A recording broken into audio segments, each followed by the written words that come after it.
ایک سفر میں حضور علیہ الصلوۃ والسلام اور اصحاب گامزن تھے کہ راستے میں قیام کیا تو ایک قبیلے کی صلح کروانے کے لیے حضور علیہ السلام تشریف لے گئے.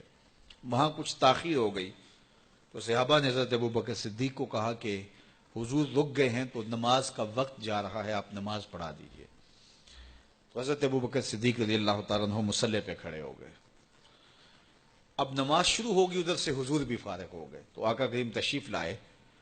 تو آقا کریم علیہ السلام جو ہی تشریف لائے تو صحابہ کی صفیں بندی ہوئی تھی. حضور کو دیکھا، انہوں نے راستہ چھوڑ دیا.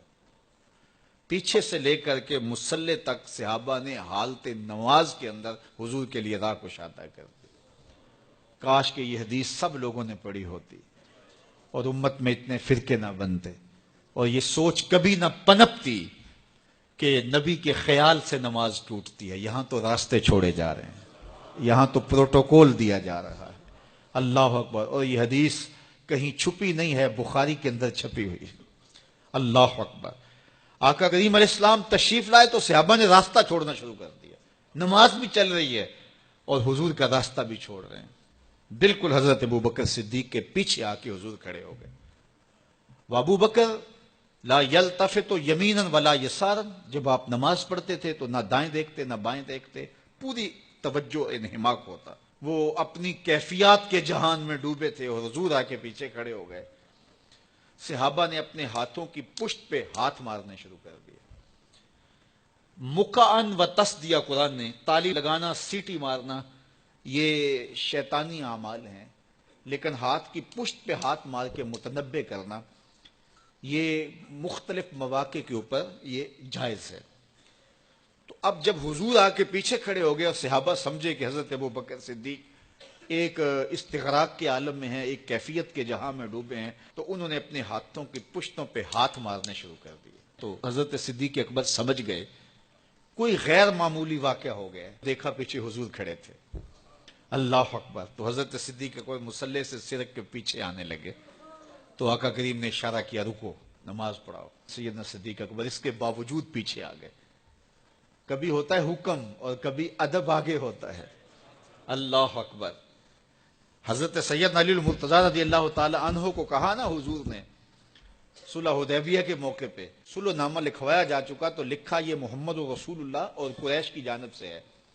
تو عروہ نے کہا اگر محمد رسول اللہ مان لیں ہم تو پھر لڑائی کس چیز کی ہے؟ تو اس لیے محمد رسول اللہ نہیں، محمد بن عبداللہ لکھا جائے. تو وہ اس بات پہ بضد ہو گئے اور اگر ایسا نہیں ہوتا تو معاہدہ ٹوٹ رہا تھا. تو حضور نے حضرت علی المرتضیٰ سے کہا کہ چلو رسول اللہ کا لفظ مٹا دو. عرض کی میں تو نہیں مٹاؤں گا، میں تو نہیں مٹاؤں گا، یہ نام میں تو نہیں مٹا سکتا. پھر حضور نے خود مٹایا. اب یہاں حضور نے کہا ابو بکر رکو، لیکن حضرت ابو بکر نہیں رکے، پیچھے آ گئے.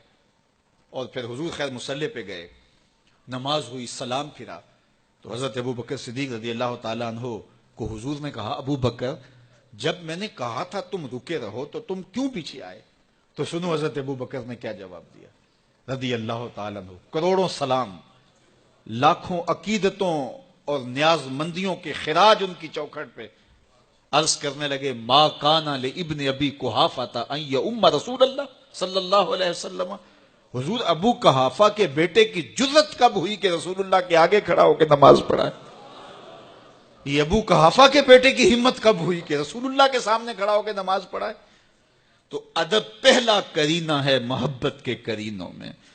حضرت ابو بکر صدیق رضی اللہ تعالی عنہ نے اگر حضور علیہ الصلوۃ والسلام کی اطاعت اور حضور کی محبت، ادب، فرما برداری اور جانثاری کے انوکھے باب رقم کیے ہیں، لیکن حضور نے بھی ان کو جو اعزازات دیے. ایک خاتون آئی مسئلہ پوچھنے، آقا کریم نے فرمایا پھر آ جانا.